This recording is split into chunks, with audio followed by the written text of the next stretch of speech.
Mr. Speaker, on February 14, 2024, Valentine's Day, my heart was broke by Senator Pia Cayetano.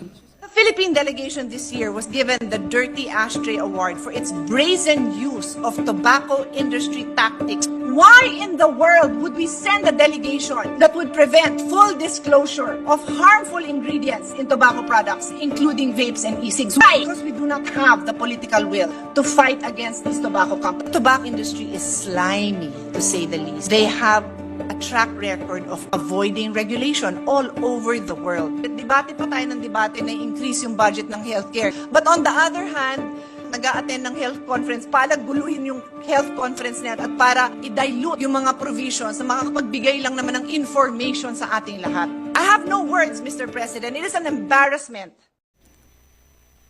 Not only my heart, Mr. Speaker, but I think all the hearts of the members of the Philippine delegation to the WHO FCTC COP10 in Panama City.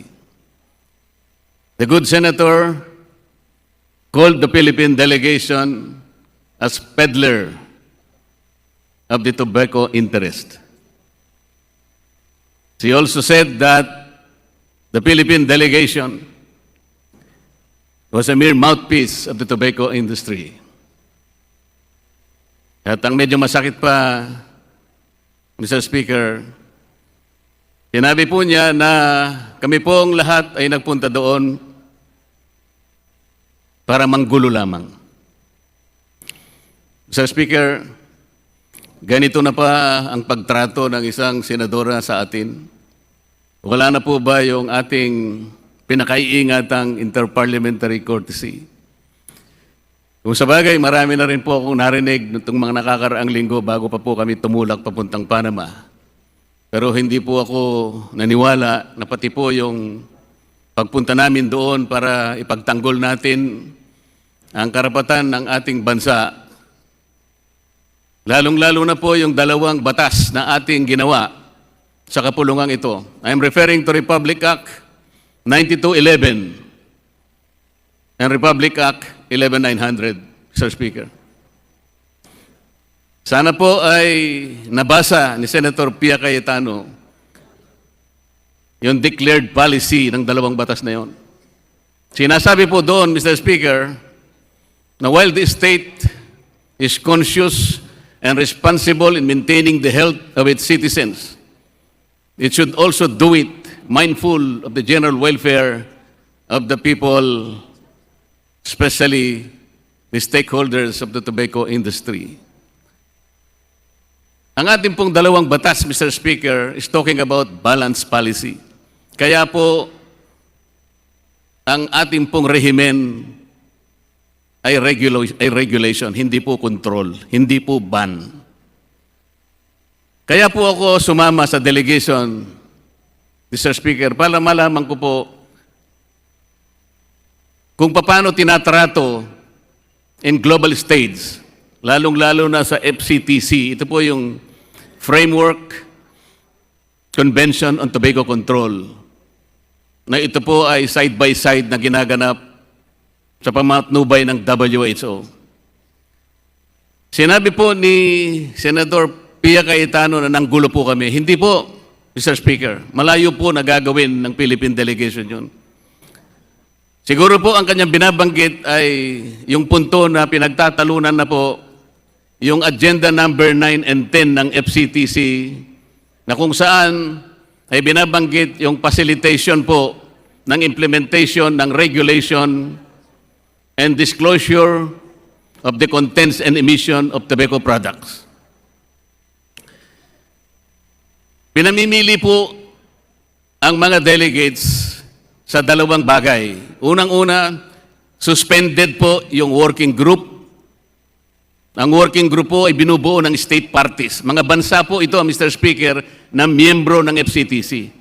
Suspended po yung kanilang mandate. At yung kabilang banda, gustong mangyari po ay mag-establish ng expert group para sila po ang gumawa nung gawain ng state parties consisting of the working group.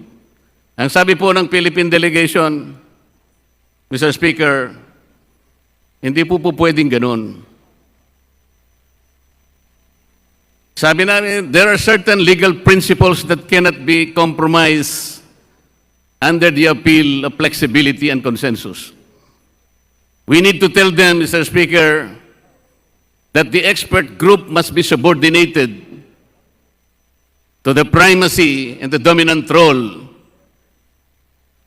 of the working group consisting of state parties, because they are the ones accountable to and responsible for the interest of the respective nationalities.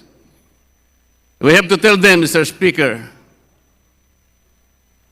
that the working group has the mandate. And the working group is the one that will provide the personality and the legitimacy of the work of the expert group.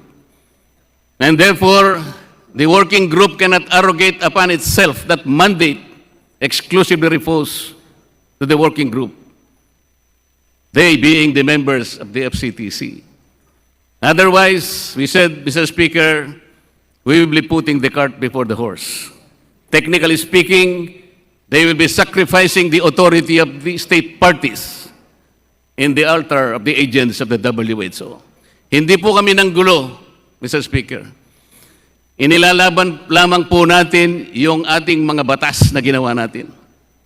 Sapagkat nakalagay naman po sa charter ng FCTC na ang panuntunan nila that the provisions of this convention shall be subject and in accordance with the national laws of the member countries. May isa pa pong tagpo na nagkaroon ng konting pagtatalo. Kasalanan naman po kasi ng mga bansa na hinaluan ng politika yung aming discussion, Mr. Speaker. Nagsimula po nung unang araw, binibigyan ng pagkakataon na mag-ulat ang bawat bansa kung ano na ang kanilang mga ginawa tungkol sa kanilang implementasyon ng tobacco control. Nagsalita po yung Ukraine, sabi niya, Madam Chair, nahihirapan po kaming mag-implement ng aming tobacco control in our country because of the invasion of Russia. So napolitika na po yung usapan. Nang nangyari po, humingi ngayon ng right of reply ang Russia, pinagbigyan naman po para sagutin yung paratang ng Ukraine. Akala namin tapos na po doon, Mr. Speaker. Bigla pong nakialam uli ang European Union. Kaya sa bandang huli po, gumawa ng paraan ng Russia, bandang huli na po ng aming kapulungan ito, pinilit po niya na tanggalin yung salitang restriction doon sa guideline na aming tinatalakay. Ang sabi po ng Pilipinas, hindi po pwedeng mangyari, Mr. Chair, sapagkat under Article 13.3 of the FCTC, yung salitang control at saka yung restriction, the two shares equal prominence. Ang gusto po ng Russia para makabawi lang, para makapanggulo, gawin na lamang footnote yung restriction. Dahil ayaw naman po kaming makigulo pa, Mr. Speaker, sumang-ayon na lamang kami na gawing footnote provided a condition or an explanation shall be provided by the FCTC Secretariat na yung relegation niya into a footnote, Mr. Speaker, will not diminish the import and the phraseology as it is written in the charter itself. So sumang-ayon din po kami, Mr. Speaker, hindi po kami ng gulo. So bakit po ganito naman ang sinabi ni Senator Pia Cayetano na nagpunta po kami roon para manggulo lamang?